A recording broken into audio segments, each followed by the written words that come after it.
Hashtag the day Deathworlders decided to stop pretending to be tame anymore. Admiral Trill of the Galactic Concord watched with mounting horror as the human delegation rose from their seats. For decades, humans had been model citizens of the interstellar community, polite, accommodating, and deferential to the older species. But today something had changed. The spark in their eyes was different. Dangerous. The motion to restrict Earth's ships from conquered trade routes has been approved, announced High Counselor Vex, his 6 appendages gesturing with the formal patterns of finality.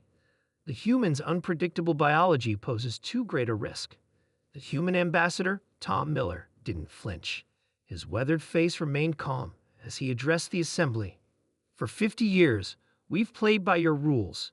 We've quarantined ourselves when you feared our microbes.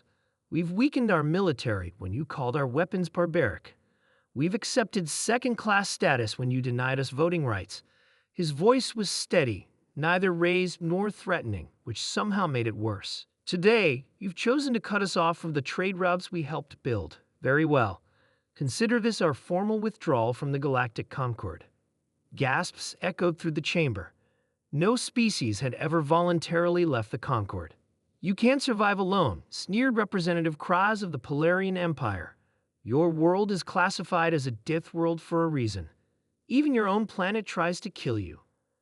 Tom smiled then, a simple pulling back of lips that revealed blunt, omnivorous teeth. The gesture sent shivers through the assembly. That's true. It made us what we are. Captain Jane Walker of the Earth Fleet stood on the bridge of the EFS Thermopylae, watching as her ships took up formation around the Polarian blockade. For decades, humans had designed their vessels to appear non-threatening, smooth curves, muted colors, minimal weapons arrays. The Thermopylae had been different from the beginning. Black, angular, bristling with cannons that had previously been kept dormant and hidden. The Polarians are hailing us, Captain, reported her communications officer Alex. On screen, Jane ordered. The reptilian face of Admiral Vrex filled the display. Human vessel, you are in violation of conquered space. Power down your weapons and prepare to be boarded. Jane didn't bother responding to the Polarian. Instead, she turned to her tactical officer. Lieutenant Ben, are our new shields operational? Yes, Captain. The gravitational distortion technology is online. Good. Deploy the drones. Across the formation, hundreds of small craft emerged from human ships.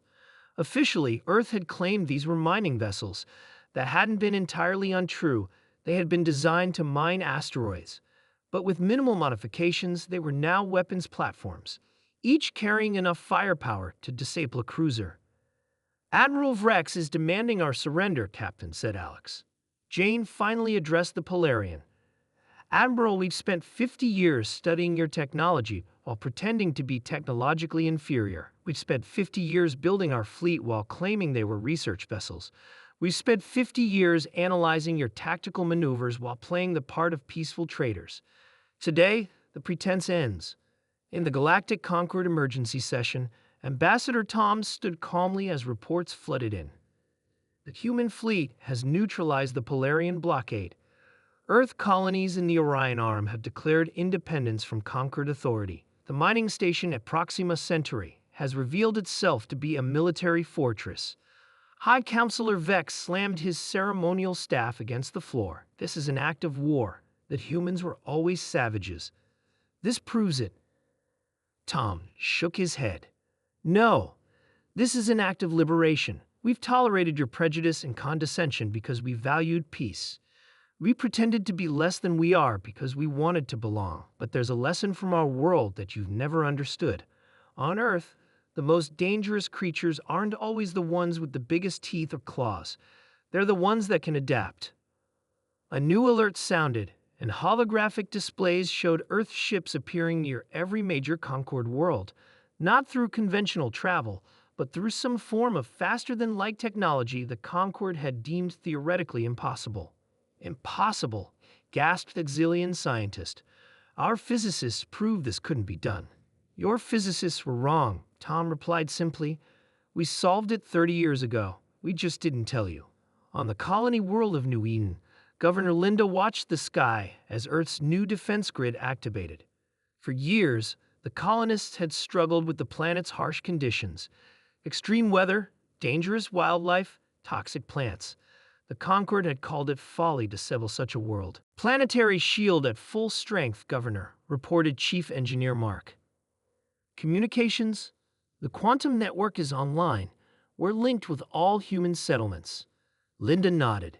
Begin the agricultural expansion. It's time we showed the galaxy what humans can grow on a deep world.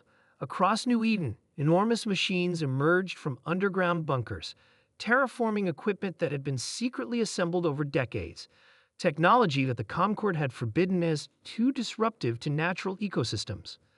Back in the council chamber, Tom Miller addressed the stunned representatives. Humanity doesn't want war. We never did. What we want is respect and autonomy. We're Deathworlders, yes. We evolved on a planet that tested us with predators, diseases, natural disasters, and climate extremes. Those challenges didn't make us savages. They made us survivors. He tapped a control on his wrist, and holographic images appeared of human achievements that had been kept hidden. Cities beneath Earth's oceans, stations orbiting Jupiter, and terraforming projects that had greened the Martian deserts. This is who we are, not the tame, submissive species you wanted us to be. We're done pretending to be less to make you feel more. The age of human deference is over. High Counselor Vex's voice trembled. What do you want? Tom's expression softened slightly. A new agreement, equal standing, recognition of human space. And no more treating us like we're dangerous simply because we survived a world that taught us never to give up. As the council erupted into chaotic debate, Tom Miller walked calmly from the chamber. Humanity's time of pretending was over. The galaxy would now have to contend with what Deathworlders truly were, not savages, but survivors who had learned from a harsh world that adaptation wasn't just beneficial, it was necessary. And they had adapted very, very well.